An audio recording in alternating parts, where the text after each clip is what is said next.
Hello guys. We may be in 2025 now, but the problems of 2024 have not been solved. This report is an example of this. The kleptocrats and failed politicians that run the EU have doubled down on stupid. Due to a heavy dose of incompetence, a lack of foresight and believing their own propaganda, they have plunged Europe into another energy crisis. The fact that the EU has left themselves with no alternatives except very expensive LNG gas from the US and Qatar. The people of the UK and EU will have to suffer even higher energy cost. The people that run the EU are unelected, unaccountable and unconcerned as they do not have to face the anger of the people. In fact, it appears that they don't give two hoots. How on earth did we get to this position? How do the people of Europe survive? Will cheap, reliable Russian pipeline gas ever come back? Or do we have to accept that our leaders, through sheer incompetence, will continue to make life harder for the people? Only time will tell, but here at the Empire Report, we cannot see any signs of competent leadership and fear this is a sign of things to come. This was Sonia Knows Nothing in London for the Empire Report.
Hello and Happy New Year guys!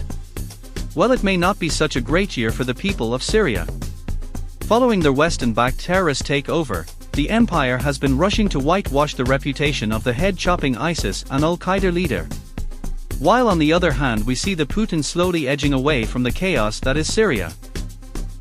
While the lying mainstream media has been celebrating the fall of Assad, the men with guns have been busy. As the battle lines are being drawn, we see all the Western countries looking to see what they can exploit, turning a blind eye to the fact that by legitimizing the head-chopping leader, they will only inspire more jihadi fanatics in the West. When you see CNN and the BBC giving softball interviews to this guy, you know it's all fake. Just a few weeks ago, this guy had a $10 million bounty on his head for being the leader of a head-chopping, throat-slitting, terror group. But according to the BBC, that bloodlust is all behind him now. For us at the Empire Report, we're not so sure. This was Conor McElman handling for the Empire Report.